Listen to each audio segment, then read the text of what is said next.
함께 기도하시겠습니다. 하나님 감사합니다. 죽어 지옥 갈 수밖에 없었던 불쌍한 저희를 불러주시고 주님의 귀한 보혈로 우리의 모든 죄를 영원히 사하여 주신 것을 감사합니다. 우리에게 구원을 주시고 우리를 교회 가운데 인도하여 주심도 감사합니다. 성령님을 주셔서 우리의 모든 삶을 인도하고 계십니다. 우리가 무엇을 해야 되며 어디로 가야 되며 어떻게 해야 될지 알지 못하지만 주님의 때마다 도우시는 도움과 성령님의 인도하심을 따라 우리가 살아가고 있습니다.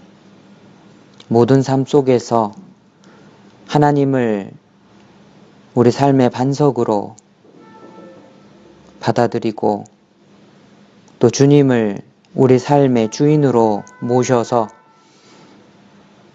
주님 앞에 합당하고 힘있는 신앙생활을 해나갈 수 있도록 도와주시옵소서. 주님의 사랑하심으로 구원받은 우리 파리교회 모든 성도님들 언제 어디에 무엇을 하건 모두 다 주님의 이름으로 모든 일을 할 수 있도록 도와주시고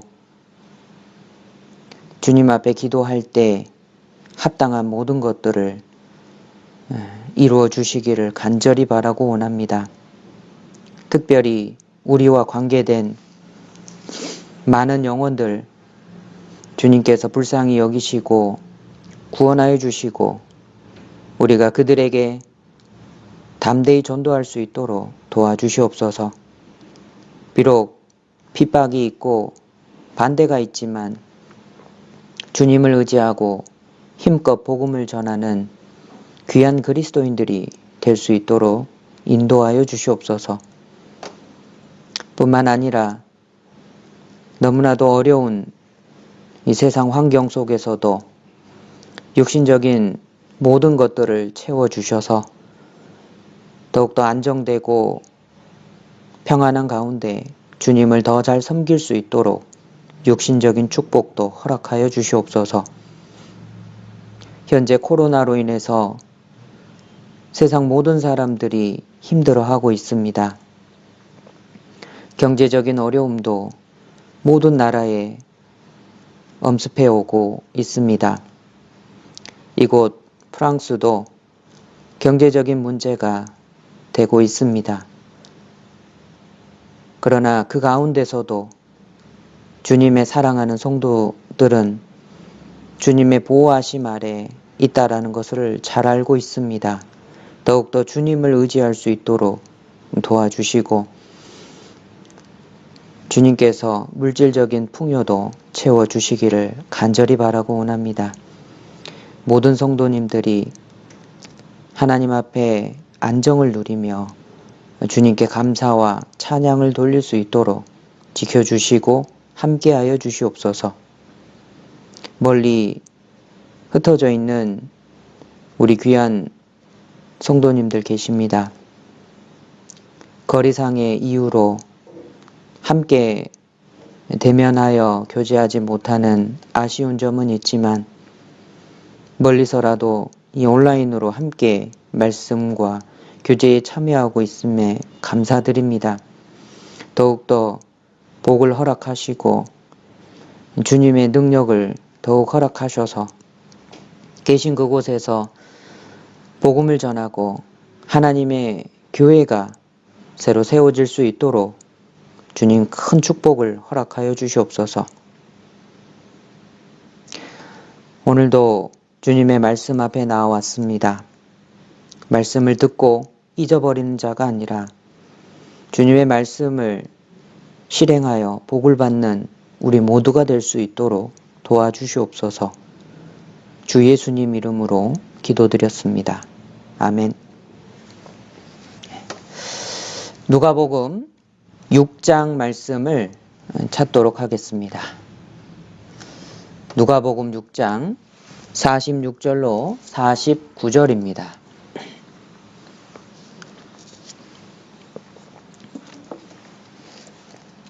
오늘 본문 말씀은 누가복음 6장 46절로 49절입니다. 찾으셨으면 실로 잡아 놓으시기 바랍니다. 누가복음 6장 46절로 49절 말씀을 함께 읽으시도록 하겠습니다. 너희는 나를 불러 주여 주여 하면서도 어찌하여 나의 말하는 것을 행치 아니하느냐. 내게 나와 내 말을 듣고 행하는 자마다 누구와 같은 것을 너희에게 보이리라. 집을 짓되 깊이 파고 주초를 반석 위에 놓은 사람과 같으니 큰 물이 나서 탕류가 그 집에 부딪히되 잘 지은 연고로 능히 요동케 못하였거니와 듣고 행치 아니하는 자는 주초 없이 흙 위에 집 지은 사람과 같으니 탕류가 부딪힘에 집이 곧 무너져 파괴됨이 심하니라 하시니라. 실로 잡아 놓으시기 바랍니다. 하나님께서 주님께서 말씀하십니다. 반석 위에 집을 지으라고요. 그래서 오늘은 반석 위에 집을 지으라 라는 제목으로 함께 말씀을 생각해 보고자 합니다. 세상 사람들은 이 신앙의 집이 필요 없다라고 말을 합니다. 굳이 신앙의 집을 지으려면 적당한데 아무렇게나 지어도 된다. 이렇게 이야기를 하는 거예요. 세상에 여러 종교가 있죠. 그러니까 아무 곳이나 마음에 드는 곳을 찾아서 지으면 된다. 이렇게 이야기를 합니다. 마지막 시대에는 종교가 하나로 통합될 겁니다. 요즘도요, 천주교의 신부님들이 불교에 가서, 절에 가서, 이렇게 불교에 가서 이렇게 말씀을 전하고요. 또 불교의 스님들도요, 기독교 가서 거기서 또 설법을 전하죠. 기독교의 목사님들이 또 이렇게 또 불교나 이런 데 가서 또 하나님의 말씀을 또 전하고 그러지 않습니까? 마지막 시대의 종교 통합은 사람들끼리 서로 인정해 주는 겁니다. 하나님이 인정하시는 게 아니에요. 사람들끼리 서로 인정해 주는 종교 통합은 적그리스도의 최고의 작품이 될 겁니다. 아주 엄청난, 어마어마한, 화려하고 사람들이 그게 옳다. 사람들이 옳다고 여기는 아주 그런 멋진 모습으로 종교 통합이 이루어질 겁니다. 그것은 적그리스도의 최고의 작품이고 마귀가 배후에서 조종하고 있다라는 것을 우리는 알아야 됩니다. 주님은 말씀하셔요. 반석 위에다가 집을 지어라. 주초를 땅을 깊이 파고 주초를 반석 위에다가 놓으라고 그리고 집을 지으라고 말씀하십니다. 이 주초를 반석 위에 놓으려면요, 깊이 파들어가야 되는 겁니다. 그래서 깊이 파고 주초를 반석 위에 놓고 집을 지으라고 말씀하십니다. 이게 무슨 뜻이냐면요, 우리는 죄에 대해서 아주 깊이 깨달아야 됩니다. 죄에 대해서 너도 죄인, 나도 죄인, 누구나 죄인, 누구나 죄를 짓지 않느냐, 그러니까 죄인이다. 이렇게 그냥 피상적으로 죄에 대해서 아는 것으로는 부족합니다. 죄에 대해서 깊이 깨달아야 돼요. 성령님께서 우리 마음에 이 말씀의 빛을 비추실 때가 있습니다. 그때 아니면 우리는 스스로를 깨닫지를 못합니다. 전등빛 아래에서는 이렇게 형광등 불빛이죠. 이 전기빛 아래에서는 먼지가 많다라는 것을 인식할 수가 없죠. 그런데 밖에서 이렇게 커튼을 살짝 젖히면 밖에 밝은 햇빛이 들어옵니다.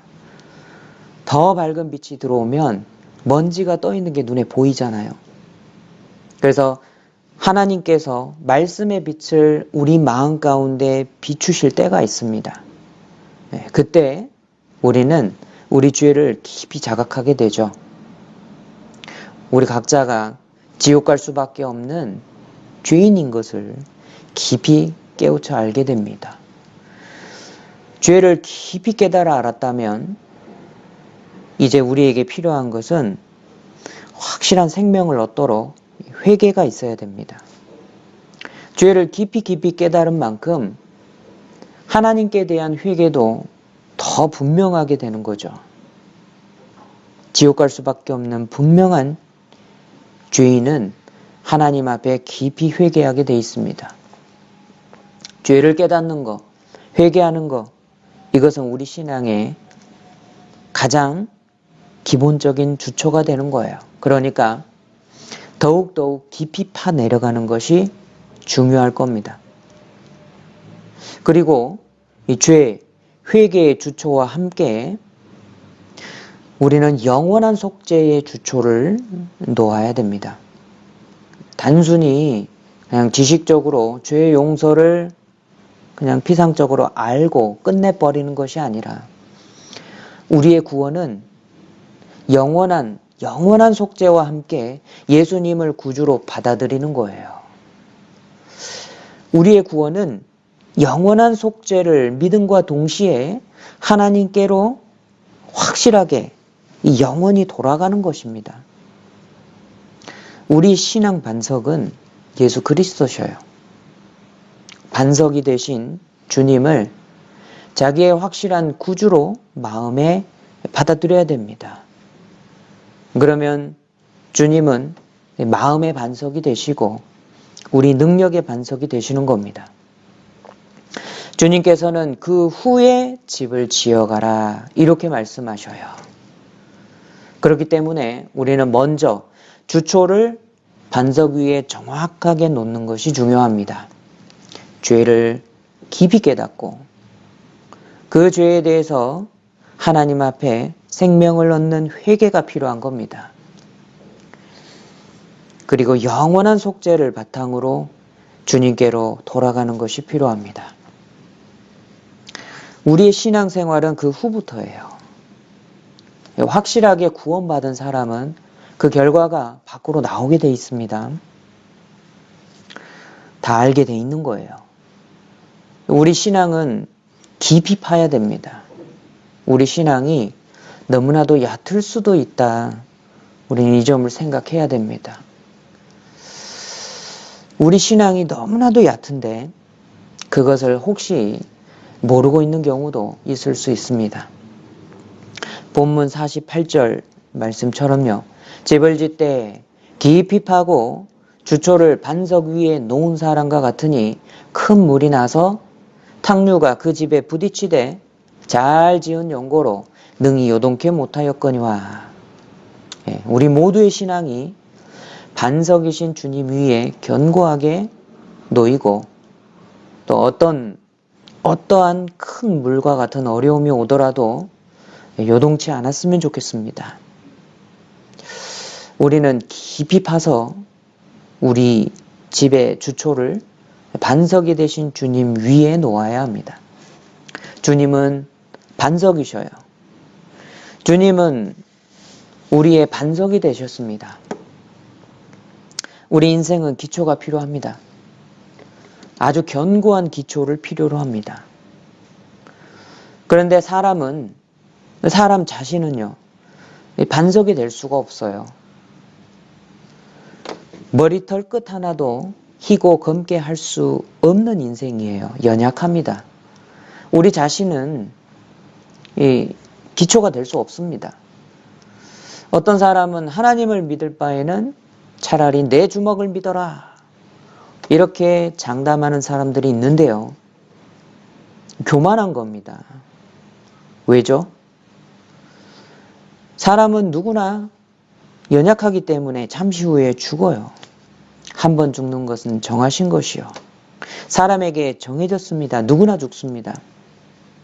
야고보서 4장 14절에도요. 내일 일을 너희가 알지 못하는도다. 사람이 얼마나 연약하냐면 내일 당장 나에게 무슨 일이 일어날지 알지 못하는 거예요. 사고가 날지, 어떤 병에 걸릴지, 지금 유행하고 있는 코로나에 걸려서 생명의 끝을 맞이할지 우리는 아무도 알지 못하는 겁니다. 그래서 계속 이렇게 말씀하시죠. 너희 생명이 무엇이뇨?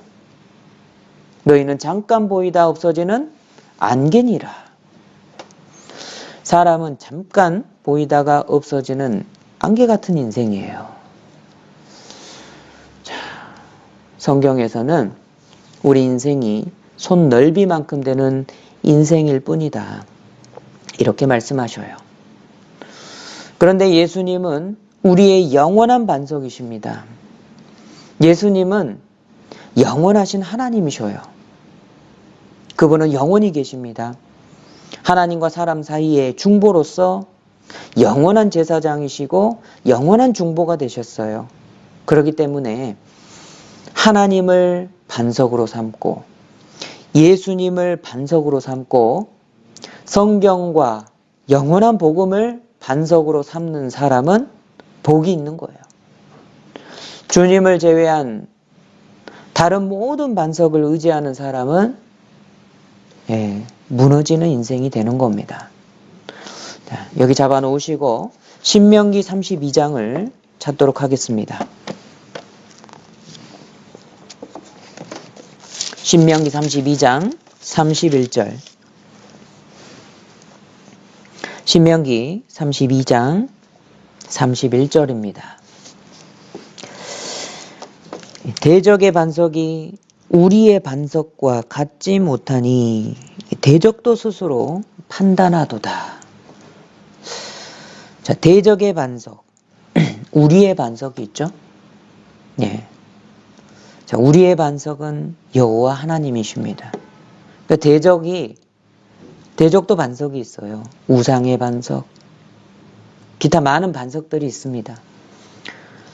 이 비교를 해볼 수 있잖아요. 그러니까 대적들도 스스로 판단할 수 있는 거예요. 29절에 보시면요. 그들이 지혜가 있어서 이것을 깨닫고 자기의 종말을 생각하였으면 조금만 깊이 생각해 보면 다른 것들은 반석이 될 수 없어요. 알 수 있다라는 겁니다. 30절에요.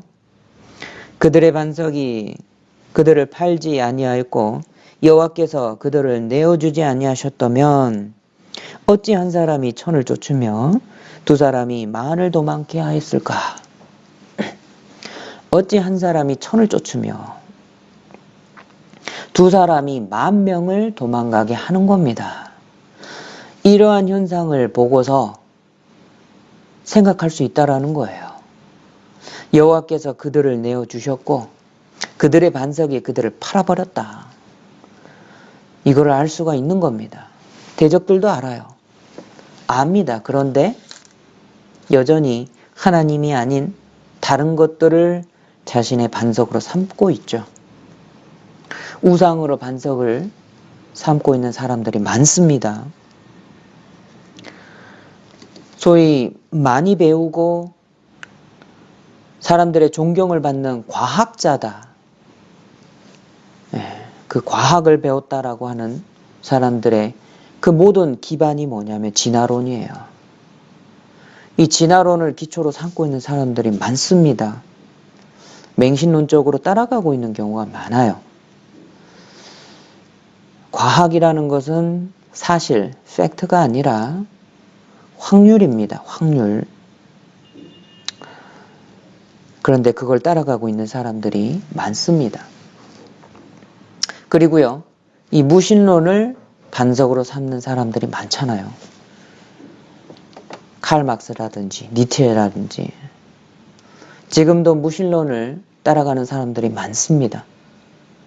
현세주의를 기초로 하고 있는 사람들도 많아요. 옛날 이스라엘에는요 사두개파들이 있었습니다. 사두개파들은 영혼도 없고 천사도 없고 내세도 없고 영원한 세계가 없다라고 믿는 사람들이었어요. 그렇게 생각하는 겁니다. 사두개인과 같은 사람들이 지금도 많습니다. 이생이 중요하니까 내세는 생각하지 말자. 이생이 중요합니다. 성실하게 열심히 최선을 다해서 살아야 되는 게 분명하죠. 그런데 문제는 이생이 중요하니까 내세는 죽은 다음에 그거는 생각지 말자. 그러니까 이생이 중요하고 내세는 생각지 말자라고 했는데 만약에 내세가 있으면 큰일이잖아요. 그러니까 내세는 없다 쪽으로 가는 거예요. 죽으면 끝이다라고 이야기를 하는 사람은 현세주의자들인 겁니다. 그것을 기초로 삼고 있는 거예요. 이 사탄을 붙잡고 있는 사람들도 많습니다. 사탄 숭배주의자들. 금욕주의자들 있죠. 네. 자기 신앙의 어떤 무언가 자기 신앙을 드러내기 위해서 자신은 뭔가 다른 사람보다 거룩하다 이런 것을 보여주려고 이렇게 금식을 지나치게 하고 그걸 드러내는 겁니다. 이 금욕주의자들 자신의 노력을 기초로 삼고 있죠. 주님의 보혈이 기초가 아닌 겁니다. 우리는 이 점을 명확하게 잘 구별해야 돼요. 그리고요, 자기가 환상을 본 사람들은 그것을 붙잡는 사람들이 많아요. 뭔가 이렇게 금십자가가 번쩍번쩍 하는 것을 보았다. 그러니까 나는 하나님과 스스로 소통한다. 이렇게 믿고 있는 그 자기의 본 환상을 붙잡고 있는 겁니다. 마리아상이 피눈물을 흘렸다. 사실 그게 어떠한 그 결과를 주는 게 아니거든요. 그래서 자기 믿음이 확실해졌다? 아니요. 환상을 붙잡고 있는 겁니다. 무언가 우상, 그 석상이 이렇게 45도 이렇게 비틀렸다? 이거를 붙잡고 있는 사람들도 있어요. 참 환상은 지나가 버리면 그걸로 끝입니다. 마귀도 환상을 보여줄 수 있는 거예요. 예수님을 시험할 때 온 천하 만국을 다 보여줬잖아요. 환상인 겁니다. 그런데 그 환상을 붙잡고 있는 사람들도 많아요. 그리고 지식을 붙잡고 돈을 붙잡고 권력을 붙잡고 있는 사람들이 얼마나 많습니까? 심지어 자기 자신을 반석으로 삼고 있는 사람들도 많아요. 세상에 영웅을 섬기고 기초로 삼고 있는 사람들이 참 많습니다. 특히 정치계에서 보면 정치적으로 아주 큰 영향력을 끼치는 그런 리더를 섬기고 그 사람을 붙잡고 따라가는 사람들이 참 많죠. 영웅을 섬기는 겁니다. 황제, 임금을 숭배하는 사람들도 많습니다.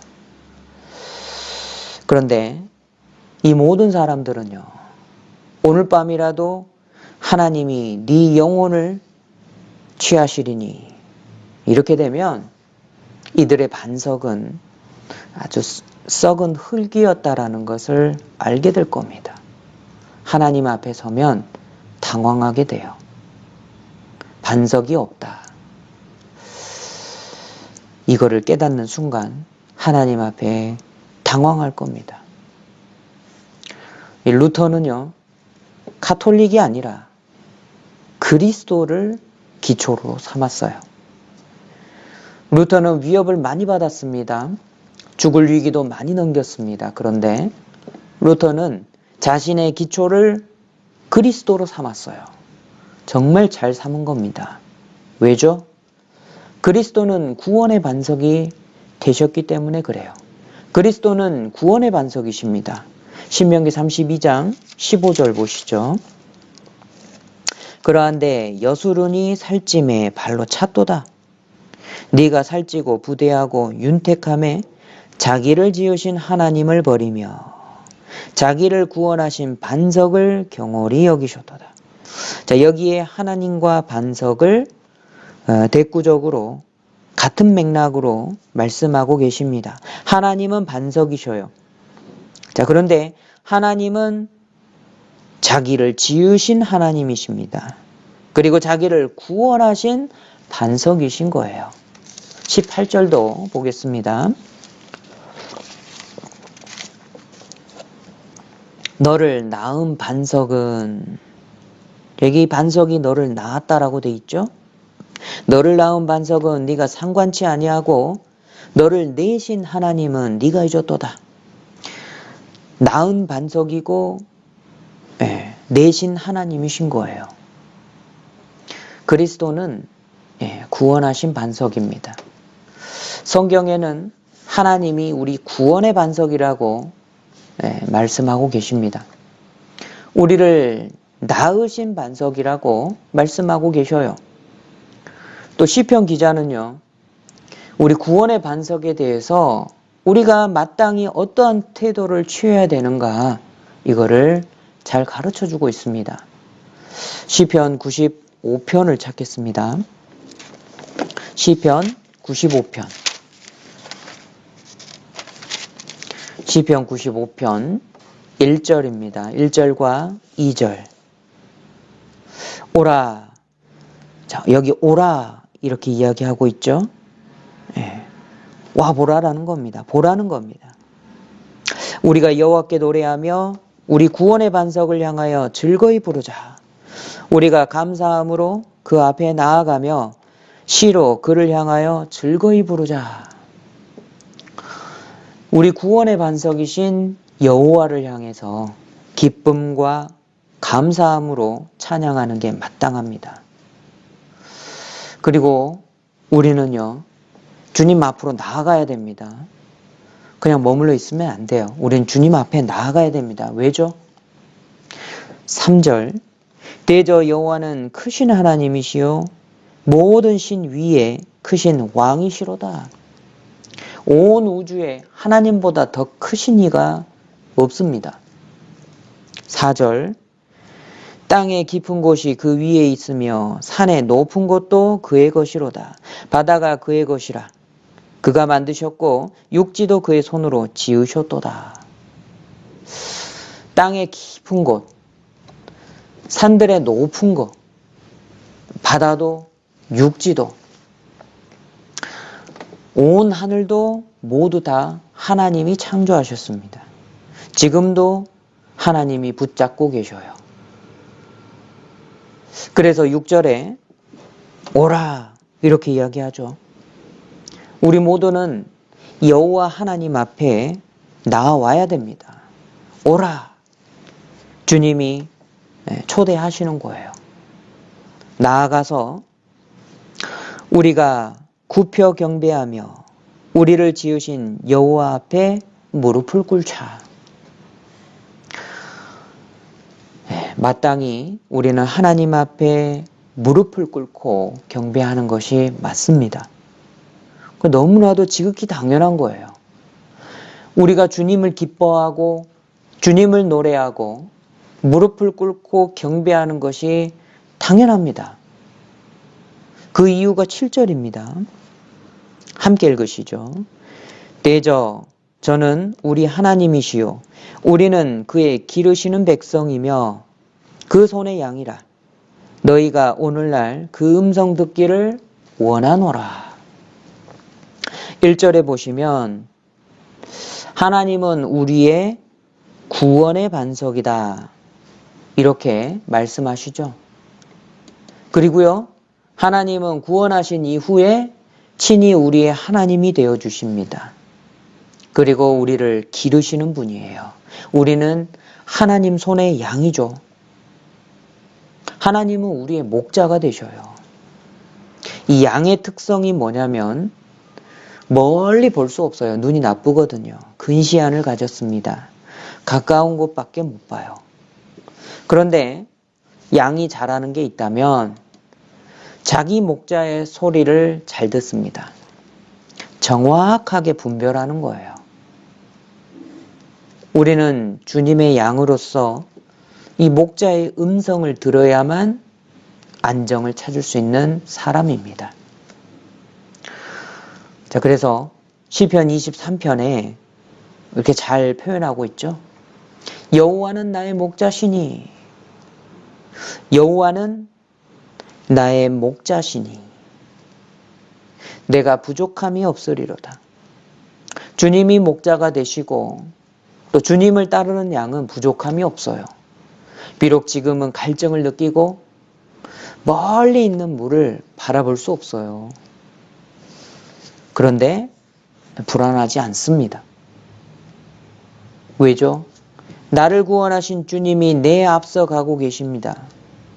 그가 나를 푸른 초장에 인도하시고 쉴 만한 물가로 인도하고 계신다라는 것을 알기 때문에 오직 주님의 음성만을 듣고 따라가는 겁니다. 주님의 음성만 잘 따라가면 우리를 쉴 만한 물가로 인도하시는 거예요.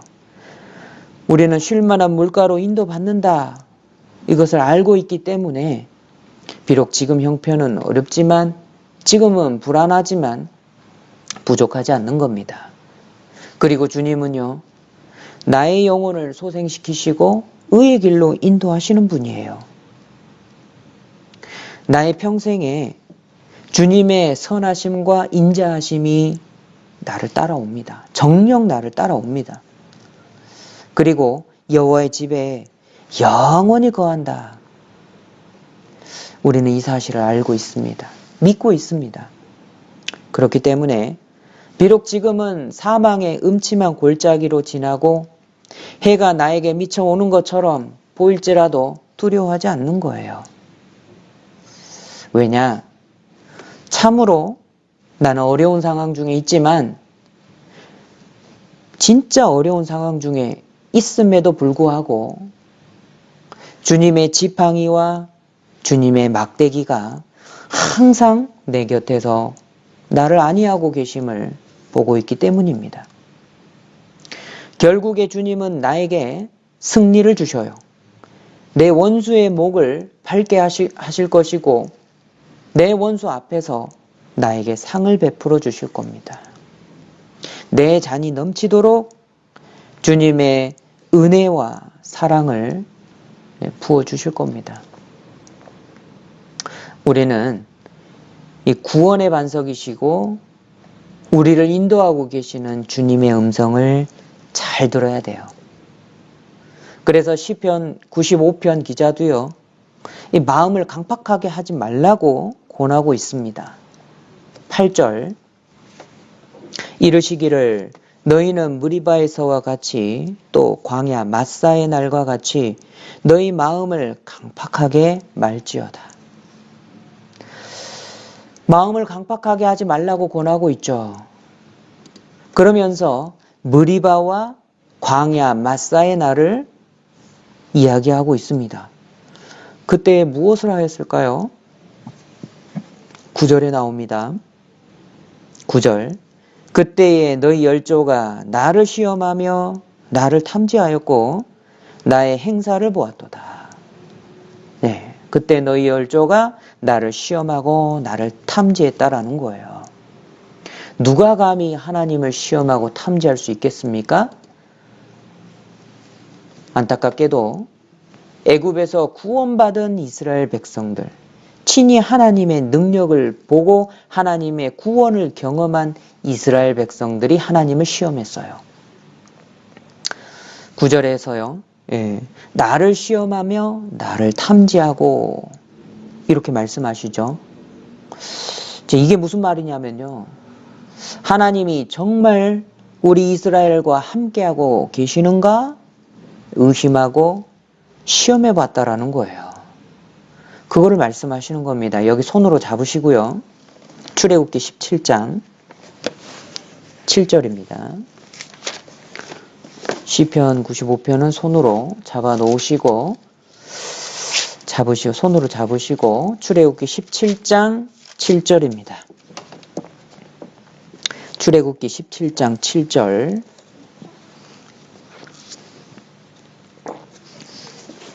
찾으셨으면 함께 읽겠습니다. 그가 그곳 이름을 맛사라 또는 무리바라 불렀으니 이는 이스라엘 자손이 다투었으며 또는 그들이 여호와를 시험하여 이르기를 여호와께서 우리 중에 계신가 아닌가 하였음이더라. 이 하나님을 시험했다라는 거예요. 진짜 여호와 하나님이 우리 중에 함께 계신가 아닌가? 눈에 안 보이니까 잘 모르겠다. 그래서 계신지 안 계신지 한번 시험해 봐야 되겠다. 하나님이 정말 우리와 함께 계시다면 이 광야가 웬 말이냐? 이렇게 했다라는 거예요. 그러니까 구원의 반석을 친히 본 사람들이죠. 홍해 바다가 갈라지는 것을 봤다라는 거예요. 본 사람들입니다. 그런데 큰 구원의 능력과 하나님의 사랑을 잊어버린 거예요. 주님이 참으로 나와 함께 계시는가? 의심하고 주님이 참으로 나와 함께 계신다면 내가 이렇게 어렵게 살 수 있나? 내가 이렇게 어려운 게 주님이 나와 함께 계시지 않기 때문이다 하면서 주님을 시험하는 거. 그게 너무나도 큰 죄가 된다라는 거예요. 이 주님을 시험한 이스라엘 백성들은 광야 40년 동안에요. 모두 다 광야에서 죽었습니다. 손으로 잡고 계시는 시편 95편 다시 돌아가겠습니다.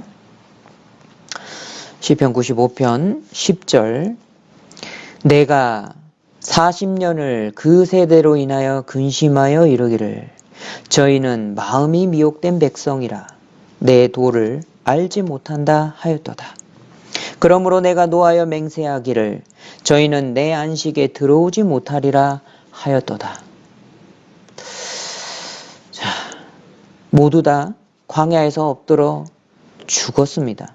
그런데 10절에요. 내가 40년을 그 세대로 인하여 근심하여 이르기를.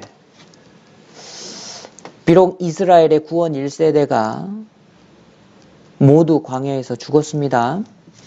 그런데 그들을 위해서도 하나님은 근심하셨어요. 구약 성경에 잘 기록되어 있습니다. 하나님은 우리를 구원하신 하나님이시고 함께 계신 하나님이시고 소망으로 인도하시는 하나님이십니다. 그렇다면 우리는 어떻게 해야 될까요? 마음을 강박하게 하지 말아야 됩니다. 사실은 이 구원해 주신 은혜만 생각해도 우리는 모든 일에 감사하고 그 감사함으로 사는 것이 마땅해요. 비록 인생의 어려움과 마음의 슬픔들이 계속된다 할지라도 우리가 구원의 반석 되신 주님을 생각할 때, 천국을 나에게 주신 주님을 생각할 때 우리는 감사함으로 살 수 있어요. 우리는 어떤 사람들처럼 주님을 원망하지 맙시다. 인생 중에 커다란 산들처럼 큰 어려움들이 몰려올 때도 분명히 있습니다. 바로 그때가 되면 참으로 주님이 나와 함께 하시는가? 이 어리석은 마음을 품으면 안 돼요. 주님을 근심시키지 맙시다. 주님은 나의 구원의 반석이 되실 뿐만 아니라 내 삶의 모든 피난처 또한 되시는 거예요. 우리는 주님께 철저하게 기대는 쪽을 선택해야 됩니다. 여러분, 얇은 종이 있죠? 물에 젖으면요, 이 얇은 종이는 쉽게 찢어집니다. 물에 젖으면 더 쉽게 뚫려버리죠. 그런데 이 종이가 정말 강해지는 비결이 있습니다. 혼자 있으면 뚫려요. 찢어집니다. 그런데 단단한 콘크리트 벽에 착 달라붙어 있어요. 정말 초강력 접착제로 발라가지고 벽에다가 탁 발라놓습니다. 이 종이는 달라요. 쉽게 뚫을 수가 없습니다. 잠언 30장 26절에 말씀하십니다. 여기에서요, 작고도 가장 지혜로운 것 넷이 있는데 그 중에 사반을 소개하고 있습니다. 이 사반은 약한 종류이거든요. 그런데 왜 지혜롭냐? 이 집을 바위 사이에다가 짓는다라는 거예요. 바위를 자기의 반석, 즉 피할 바위로 삼고 있는 겁니다. 약한 사반이지만 지혜로운 거예요. 또 바위는요, 너구리의 피난처도 되는 겁니다. 우리 인생의 피난처는 누구신가요? 예수 그리스도 한 분입니다. 우리의 피난처는 예수님이셔요. 또 주님은 우리 능력의 반석이 되시는 겁니다. 이사야 17장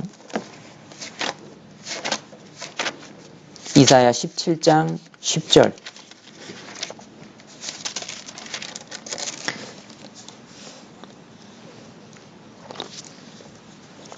이사야 17장 10절입니다.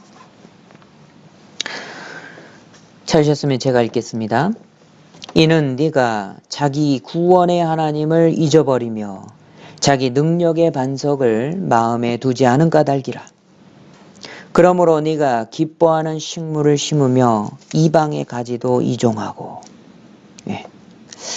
자, 여기 자기 구원의 하나님 말씀하고 계시고 자기 능력의 반석이다. 주님은 구원의 하나님이시고 우리 능력의 반석으로 말씀하고 계셔요. 이스라엘 백성들에게 말씀하시는 겁니다. 사실 이스라엘의 역사는 기적의 역사였습니다. 그들이 애굽을 나온 것은 하나님의 힘이에요. 광야를 통과한 것도 하나님의 힘으로 된 겁니다. 하나님의 능력으로 가나안 땅을 정복했고 대적을 이긴 것도 하나님의 힘이었습니다. 그런데 슬프게도 이스라엘은 자기 능력의 반석을 잊어버려요. 그래서 비참한 역사를 가지게 된 겁니다. 우리 주님 예수 그리스도는 우리 능력의 반석이시죠.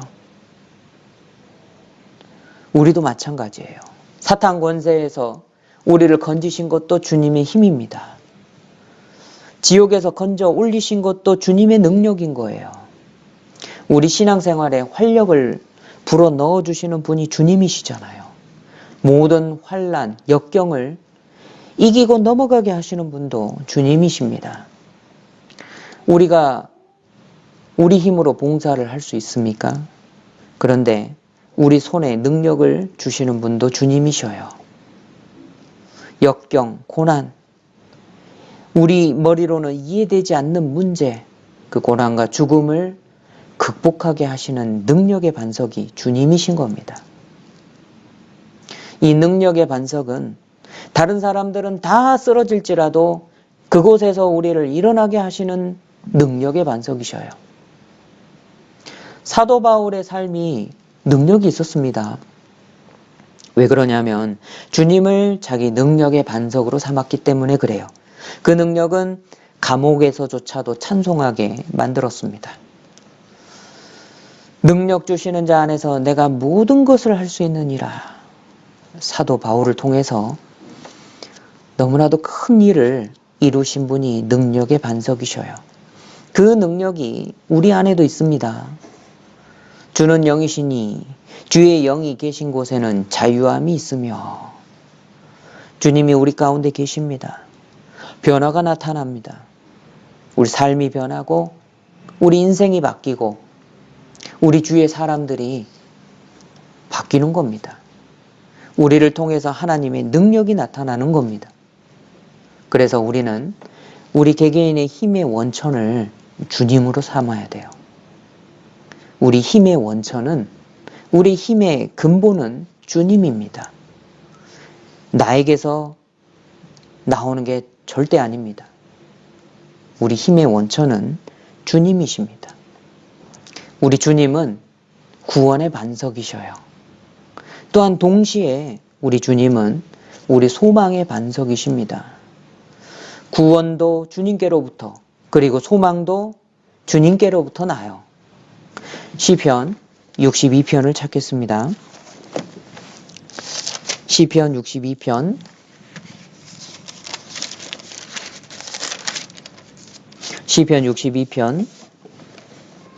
1절, 2절, 5절, 6절, 7절을 함께 읽겠습니다. 1절, 나의 영혼이 잠잠히 하나님만 바라며 나의 구원이 그에게서 나는도다. 오직 저만 나의 반석이시요 나의 구원이시요 나의 산성이시니 내가 크게 요동치 아니하리로다. 5절입니다. 나의 영혼아 잠잠히 하나님만 바라라. 대저 나의 소망이 저로조차 나는도다. 오직 저만 나의 반석이시요 나의 구원이시요 나의 산성이시니 내가 요동치 아니하리로다. 나의 구원과 영광이 하나님께 있으며 내 힘의 반석과 피난처도 하나님께 있도다. 예. 자, 이 시는 다윗이 쓴 시입니다. 근데 다윗이 왕궁에서 편안한 삶을 살면서 한가하게 왕궁의 지붕을 거닐면서 쓴 시가 아니에요. 3절을 보시면 넘어지는 담과 흔들리는 울타리 같은 사람이라고 자기를 소개하고 있죠. 그런데 주위에 있는 사람들이 이 연약한 자신을 죽이려고 일제히 박격하는 그 모습을 보고 있는 겁니다. 이런 상황에서 다윗이 노래하고 있는 거예요. 1절에 나의 영혼이 잠잠히 하나님만 바라며 나의 구원이 그에게서 나는도다. 오직 저만 나의 반석이시요 나의 구원이시요 나의 산성이시니 내가 크게 요동치 아니하리로다. 아무리 어렵고 위급한 상황이라도 나의 영혼은 잠잠히 하나님만 바란다. 다윗은 고백합니다. 왜냐하면 구원이 주님께서 나기 때문에 그래요. 오직 주님만 나의 반석이시고 구원이시고 산성이시다.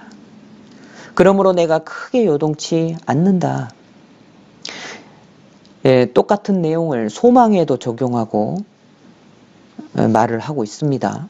5절, 6절 나의 영혼아 잠잠히 하나님만 바라라. 대저 나의 소망이 저로조차 나는도다. 오직 저만 나의 반석이시요 나의 구원이시요 나의 산성이시니 내가 요동치 아니하리로다. 여러분, 구원과 소망은 연결되어 있습니다. 이 복음은요, 주님의 복음은 주님의 죽으심과 부활이 연결되어 있는 거예요. 주님의 죽으심을 보면 나의 모든 죄가 용서되었음을 깨닫죠. 마음의 평안을 얻습니다. 그리고요, 주님이 부활하심을 믿을 때 우리는 소망이 생깁니다. 우리가 죽어도 주님처럼 부활할 수 있는 영광의 소망을 주셨어요. 그러니까 주님 다시 오실 때 우리의 죽은 몸도 다시 살려주십니다. 그리고 영원한 천국에 함께 살게 될 소망을 받은 겁니다. 그렇기 때문에 비록 나의 육신은 지금 현재 건강하지 못해도 내 육신은 가난해도 화려하고 편안한 삶을 살고 있지 못하지만 후에 주님이 주시는 그 몸의 영광이 너무나도 크기 때문에 소망이 더 귀한 겁니다. 고린도전서 15장을 찾겠습니다. 고린도전서 15장. 여기 보면 우리 부활의 영광이 너무나도 크다라는 것을 말씀하고 계셔요. 고린도전서 15장 40절로 44절, 40절로 44절. 네, 제가 읽도록 하겠습니다. 하늘에 속한 형체도 있고 땅에 속한 형체도 있으나 하늘에 속한 자의 영광이 따로 있고 땅에 속한 자의 영광이 따로 있으니 해의 영광도 다르며 달의 영광도 다르며 별의 영광도 다른데 별과 별의 영광이 다르도다. 여러분, 구원받은 이후에 어떻게 살았느냐에 따라서 천국에서 영광이 다 다릅니다. 지금 비록 고난 가운데 있지만, 어려운 가운데 신앙생활을 하고 있지만 주님 앞에 헌신하고 온전하게 신앙생활하며 주님을 철저하게 의지하는 사람의 영광은 여러분 다릅니다. 이게 아무것도 아닌 게 아니에요. 천국만 들어가면 됐지 이게 아닌 겁니다. 42절 죽은 자의 부활도 이와 같으니 썩을 것으로 심고 썩지 아니할 것으로 다시 살며 43절 욕된 것으로 심고 영광스러운 것으로 다시 살며 약한 것으로 심고 강한 것으로 다시 살며 육의 몸으로 심고 신령한 몸으로 다시 사나니 육의 몸이 있은즉 또 신령한 몸이 있느니라. 그래서 이 연약한 몸, 나와 같이 지금 현재 너무나도 어렵고 그러니까 미래를 장담할 수 없는 그런 삶을 살고 있다 할지라도 여러분 주님이 주시는 이 부활의 영광과 천국의 소망은 너무나도 큰 겁니다. 구원받은 사람은 소망이 있어요.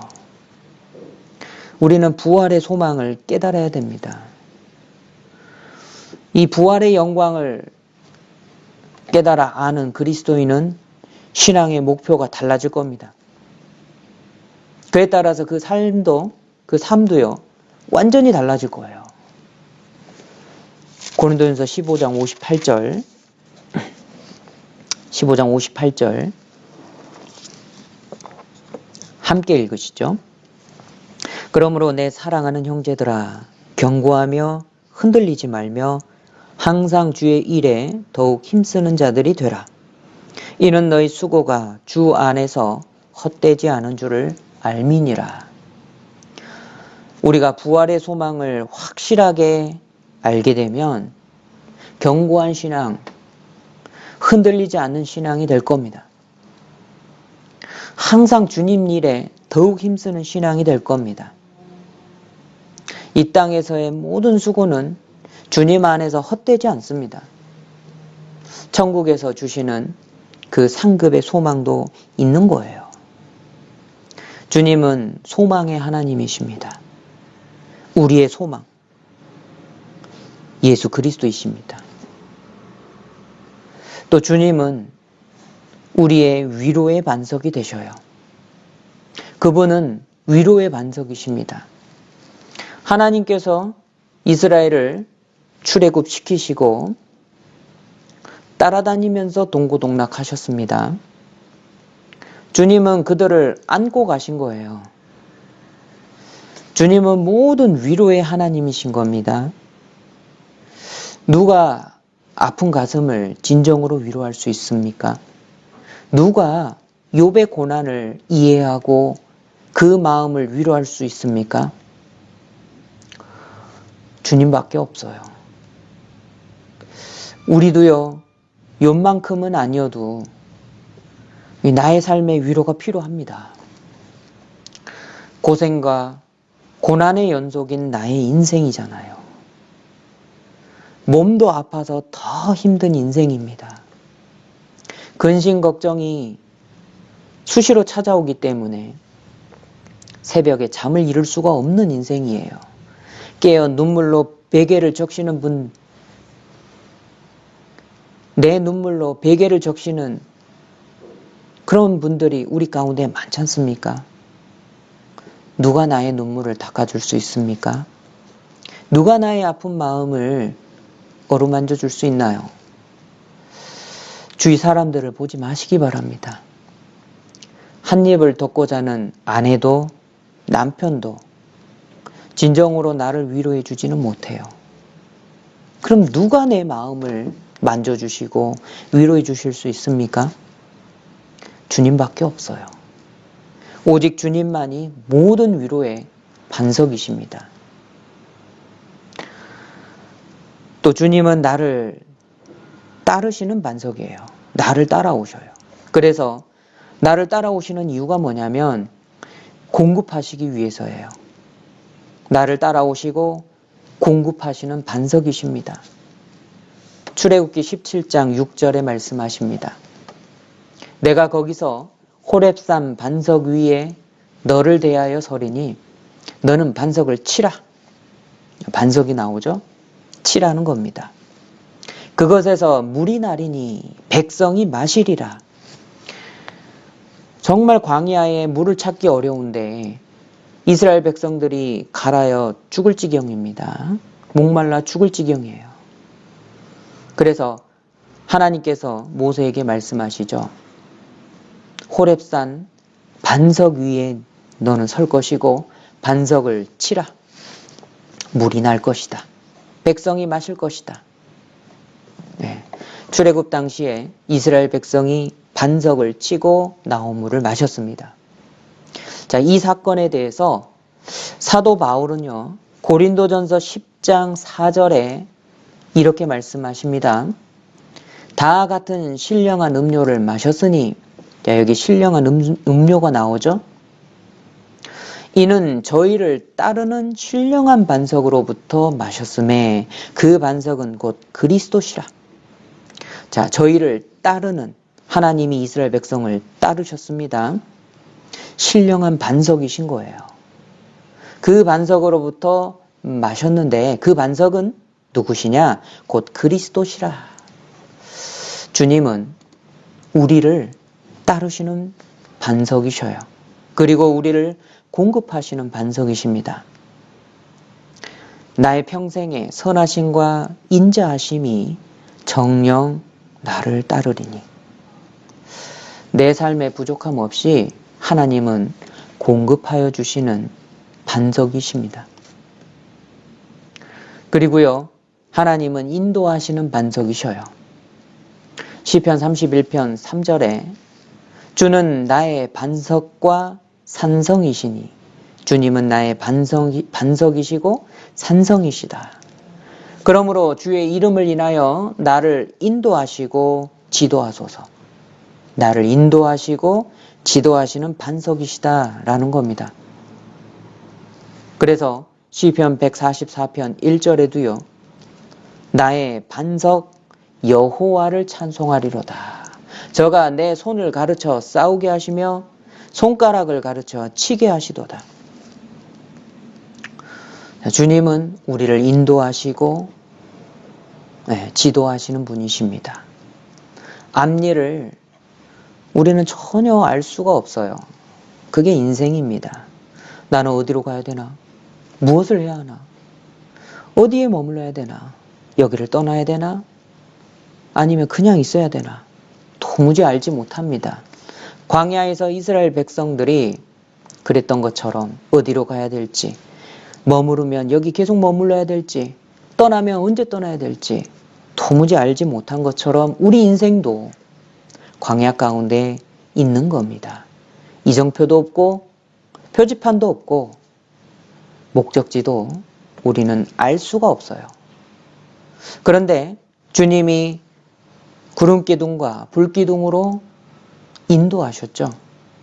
주님은 인도하시는 반석이십니다. 내 삶에도 주님은 안내자셔요. 나의 삶을 인도하고 계시는 분이 주님이십니다. 주님이 내 앞서서 인도하셔요. 우리는 그 사실을 믿어야 됩니다. 믿는다면 나의 모든 걱정과 수고를 내려놓을 수 있어요. 주님이 인도하고 계시니까, 주님이 참으로 내 삶의 인도자시니까 그것을 믿는다면 우리는 내려놓을 수가 있는 거예요. 그리고 주님의 음성만 듣고 주님만 쫓는 삶을 살아갈 수 있는 겁니다. 네, 주님이 우리를 인도하고 계셔요. 내 삶의 모든 무거운 거, 걱정, 장래 일, 나의 건강, 내 가족들, 모든 것들을 주님의 손에 다 내려놓고 우리는 주님의 인도하심을 따라가는 게 맞습니다. 또 주님은 우리가 무시로 피할 바위시다, 이렇게 말씀하십니다.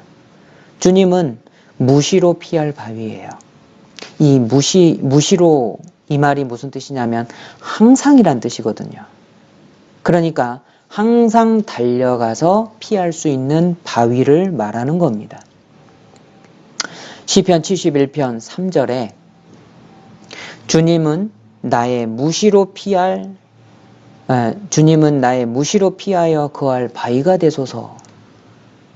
주께서 나를 구원하라 명하셨으니 이는 주께서 나의 반석이시요 나의 산성이심이니이다.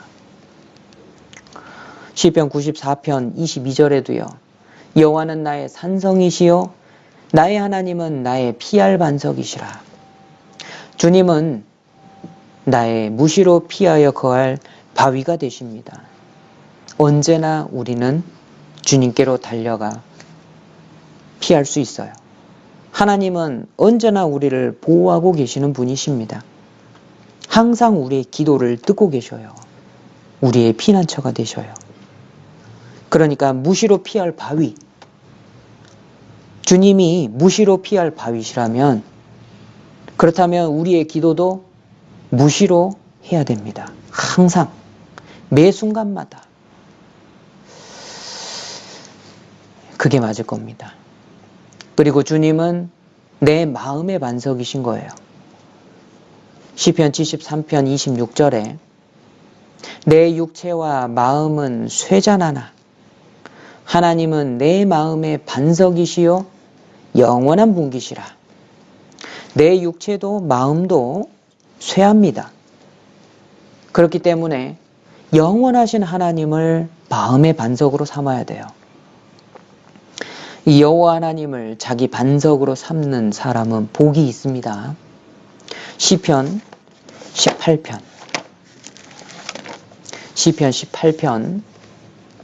1절로 3절입니다. 시편 18편 1절로 3절 1절 위에 시편 18편 위에 보시면요. 네, 작은 글씨로 이렇게 돼 있죠. 여호와의 종 다윗의 시 영장으로 한 노래. 여호와께서 다윗을 그 모든 원수와 사울의 손에서 구하신 날에 다윗이 이 노래의 말로 여호와께 아뢰어 가로되. 자, 모든 원수와 사울 왕의 손에서 하나님께서 다윗을 구원하셨습니다. 사실 이때 정말 사방이 꽉 막혀 있었거든요. 이제 궁지에 몰린 상황이었거든요. 그런데 하나님께서 다윗을 구원하셨어요. 자, 그때 다윗이 하나님께 노래하는 겁니다. 1절부터 3절 함께 읽으시죠. 나의 힘이 되신 여호와여, 내가 주를 사랑하나이다. 여호와는 나의 반석이시요 나의 요새시요 나를 건지시는 자시요 나의 하나님이시요 나의 피할 바위시요 나의 방패시요 나의 구원의 뿌리시요 나의 산성이시로다. 내가 찬송받으실 여호와께 아뢰리니 내 원수들에게서 구원을 얻으리로다. 이때 상황이 4절인 거예요. 사망의 줄이 나를 얽고 불의의 창수가 나를 두렵게 하고 있는 상황인 겁니다. 5절에 음부의 줄이 나를 두르고 있고 사망의 올무가 이런 상황인 거예요. 이때에도 6절에 내가 환난에서 하나님께 아뢰고 하나님께 부르짖는 겁니다. 저가 그 전에서 내 소리를 들으시고 그 앞에서 나의 부르짖음이 그 귀에 들렸도다. 하나님은 다 들으셔요. 시편 18편은 다윗이 사울의 공격에서 벗어난 때 지은 시입니다. 사방이 꽉 막혔어요. 이런 상황에서도 마음의 반석을 하나님으로 삼은 겁니다. 그러니까 1절처럼 고백할 수 있는 거예요. 나의 힘이 되신 여호와여, 내가 주를 사랑하나이다. 처음에 저는 이 말씀 구절이 어떤 상황인지도 모르고요. 나의 힘이 되신 여호와여, 내가 주를 사랑하나이다. 너무 좋잖아요. 그래서 암송을 했습니다. 그런데 이 상황을 알면 알수록 이렇게 간증하는 게, 이렇게 고백하는 게 너무나도 힘들었겠다 생각을 했습니다. 사울 왕이 포위망을 점점 좁혀오고 있는 상황이에요. 어디 갈 데도 없습니다. 그런데 이 가운데서 주님을, 하나님을 의지하고 마음의 반석으로 삼으니까 담대한 마음을 얻고 하나님을 찬송할 수 있게 되잖아요. 하나님은 그런 다윗을 건져내셨어요. 마음의 반석을 하나님으로 삼은 사람에게 반드시 위로부터 도움이 있습니다. 내 마음이 약해지고 뒤로 물러갈 때가 있어요. 모든 것이 낙담되고 소망이 끊어지는 것 같은 그 순간이 있는 겁니다. 그래도 우리는 우리 마음의 반석을 주님 위에 놓아야 됩니다. 우리 마음을 주님의 반석에 놓아야 돼요. 주님으로부터 힘을 얻고 우리 마음이 강해져야 됩니다. 주님은 우리 마음의 반석이시고 아무리 어렵고 궁급한 상황에서도 우리의 마음을 힘있게 해주시는 분이에요. 시편 104편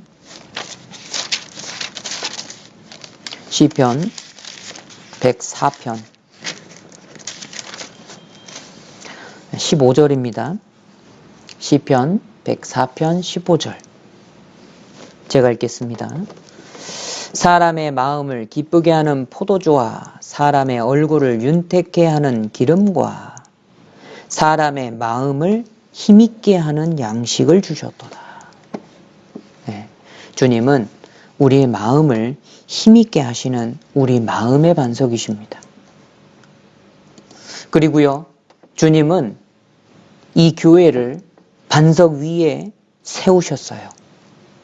마태복음 16장을 찾겠습니다. 마태복음 16장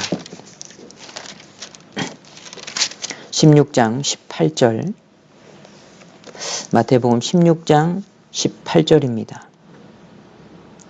또 내가 네게 이르노니 너는 베드로라. 내가 이 반석 위에 내 교회를 세우리니 음부의 권세가 이기지 못하리라.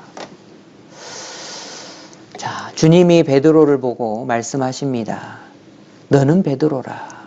내가 이 반석 위에 내 교회를 세우리니. 자, 이 말씀을 흔히들 오해합니다. 카톨릭에서 이 말씀을 근거로 초대 교황이 베드로다 이렇게 주장을 합니다. 그런데 그렇지 않습니다. 물론 베드로의 뜻이요, 베드로라는 그 이름 뜻이 반석이라는 뜻도 있습니다. 그런데 진정한 반석은 주님밖에 되실 수 없어요. 사람이 어떻게 교회의 반석이 될 수 있겠습니까? 당연히 이 반석은 예수 그리스도를 의미합니다. 그러면 이 말씀에 너는 베드로라.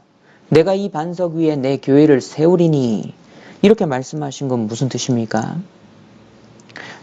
이 반석은요, 베드로 자체를 말하는 게 아닙니다. 바로 주님을 향해서 베드로가 신앙 고백을 했거든요. 그것을 말하는 겁니다. 15절 16절 가라사대 너희는 나를 누구라 하느냐? 16절 시몬 베드로가 대답하여 가로되 주는 그리스도시요 살아계신 하나님의 아들이시니이다. 지금도 교회는 이 반석 위에 서 있는 겁니다. 이 반석은요, 예수님이시고 영원한 구원의 복음이 반석인 겁니다. 이 반석은 영원한 반석이에요. 예수님은 영원한 반석이십니다. 하나님은 영원하신 반석인 거예요. 그래서 이 반석 위에 굳게 서 있는 사람은요, 정말 굳건하게 신앙의 반석 위에 서 있습니다. 실족하지 않아요. 나를 구원하신 예수님을 만나는 겁니다. 영원한 기쁨과 즐거움의 세계에 들어가요. 위로의 세계에 들어가며 서로 다 만나게 돼 있습니다. 주님은 영원한 반석이기 때문에 주님을 나의 반석으로 삼고 우리는 그 위에 기초를 튼튼히 세우고 그 위에 집을 지어가야 돼요. 신앙의 집을. 이사야 26장 4절입니다.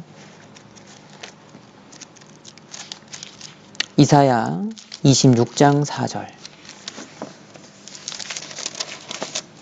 이사야 26장 4절 찾으셨으면 함께 읽도록 하겠습니다. 너희는 여호와를 영원히 의뢰하라. 주 여호와는 영원한 반석이시미로다. 너희는 여호와를 영원히 의뢰하라. 네, 우리는 주님을 의지하는데 영원히 의지해야 됩니다.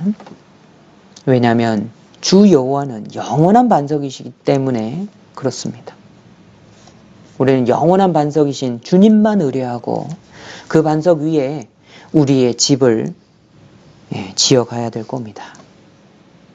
다시 처음에 잡아놓으신 누가복음 6장 본문으로 돌아가겠습니다. 누가복음 6장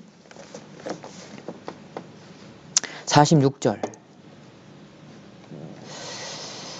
46절로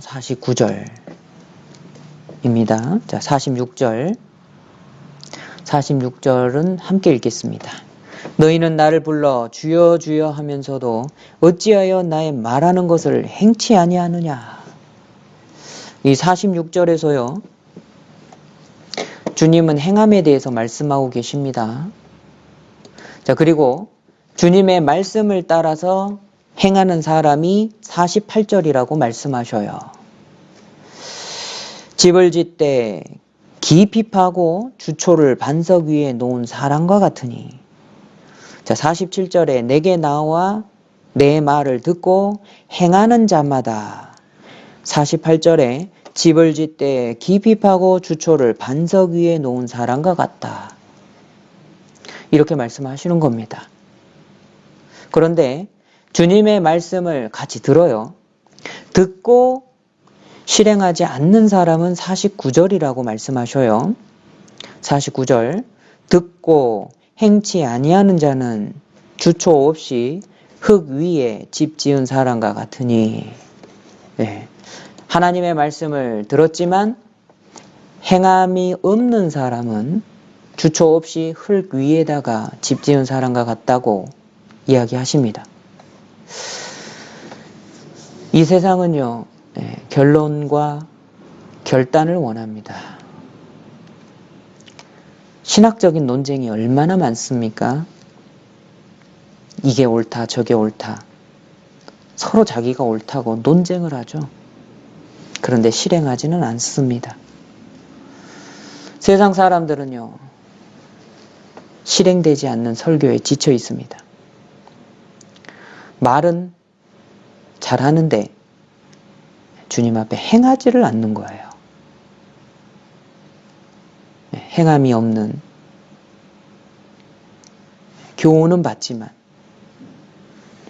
행함이 없습니다. 무엇으로 우리가 나 자신이 진정한 그리스도임을 보일 수 있습니까? 어떻게 나는 진정 구원받은 사람임을 간증할 수 있나요? 바로 행함으로 할 수 있는 겁니다. 너희는 나를 불러 주여 주여 하면서도 어찌하여 나의 말하는 것을 행치 아니하느냐. 주님은 말씀하십니다. 열매를 보아 그들을 안다. 구원받았다면 구원받은 사람으로서 주님 말씀을 듣고 실행하는 열매가 맺혀질 거예요. 주님께서 우리에게 실행하라고 말씀하신 것들이 무엇입니까? 네, 몇 가지만 생각해 보죠. 첫 번째는 무엇보다도 먼저 구원받으라. 구원받지 않으면 신앙이 시작되지 않는 겁니다. 그러니까 먼저 구원받으라. 두 번째는 너는 말씀을 전파하라. 때를 얻든지 못 얻든지 항상 힘쓰라. 전도에 대한 말씀을 하셨습니다. 실행해야 돼요. 그리고 세 번째는요. 내가 너희를 사랑한 것 같이 너희도 서로 사랑하라. 교회 가운데 정말 사랑으로 기도해주고 돌아보고 교제해주는 게 필요합니다. 서로 사랑하라. 주님이 명령하신 거예요. 네 번째로 우리가 실천해야 될 것은 말씀에 순종하라. 하나님께서 말씀하신 것을 순종하는 삶을 사는 게 마땅합니다. 그리고요. 네가 죽도록 충성하라. 우리는 죽기까지 충성하는 게 필요합니다. 죽으면 죽으리이다. 우리 신앙생활은 이렇게 죽음을 각오하는 게 필요합니다. 왕이시여 그리 아니하실지라도 하나님께서 우리를 죽도록 내버려 두신다 할지라도 왕의 신상 앞에 절하지 않을 줄 아옵소서. 죽기까지 우리는 하나님께 충성해야 됩니다. 또 여섯 번째로요. 내가 거룩하니 너희도 거룩하라 말씀하셨습니다. 우리의 삶이 점점 하나님 앞에 깨끗해지는 삶을 살아가는 게 마땅합니다. 자, 그리고요. 일곱 번째로 우리가 실행해야 될 것은 주님이 이 세상을 이기셨습니다. 너희는 담대하라. 내가 세상을 이기었노라. 그러므로 우리도 주님이 이기신 이 세상, 우리도 이기는 삶을 살 수 있습니다. 담대함이 우리를 세상을 이길 수 있도록 우리를 인도할 겁니다. 담대한 삶을 살아가는 것. 우리는 이러한 것들을 주님 앞에 실행하는 삶을 살아야 됩니다. 이 주님의 말씀을 실행하는 그리스도인들은요, 그 주초를 깊이 파고 반석 대신 주님 위에 놓는 사람들입니다. 그러니까 아무리 큰 물이 나서 부딪혀도 요동하지 않습니다. 그 신앙의 집이 견고하고 어떤 큰 어려움이 부딪혀도 쓰러지지 않는 아주 견고하고 튼튼한 신앙의 집을 짓게 될 것입니다. 기도하겠습니다. 하나님 감사합니다. 우리를 구원하여 주시고 주의 몸된 교회 가운데 인도하여 주심에 감사드립니다. 또한 주님 구원하여 주시고 우리를 고아처럼 버려두지 않은 것을 감사드립니다. 모든 순간 함께 하시고 우리를 따르시며 우리를 공급하시고 우리를 인도하여 주심에 감사드립니다. 우리 영원한 구원의 반석이 되어 주신 주님 참으로 감사합니다. 주님을 의지할 때 우리가 안전하고 주님만을 바라볼 때 우리의 삶에 능력이 나타난다라는 것을 배웠습니다. 우리도 하나님 말씀하신 것처럼 주님의 말씀을 실행하는 자가 되어 땅을 깊이 파고 우리의 주초를 주님의 반석 위에 놓는 그런 지혜로운 자가 될 수 있도록 도와주시옵소서. 그 신앙의 집이 견고하고 튼튼하여 어떤 어려움이 다가와도 든든히 버티고 또 홀로 든든할 뿐만 아니라 주위에 있는 다른 형제 자매님들, 이뤄져 있는 영혼들까지 붙잡아 줄 수 있는 정말 견고한 그런 집을 지을 수 있도록, 그런 우리 모두가 될 수 있도록 도와주시옵소서. 주님의 반석 위에 우리 신앙의 기초를 놓음으로써 주님의 사랑과 은혜, 도우심이 모든 형제 자매님들 위에 함께 하기를 간절히 바라고 원합니다. 모든 것 우리를 죄악 가운데서 구원하여 주신 주 예수님 이름으로 기도드렸습니다. 아멘.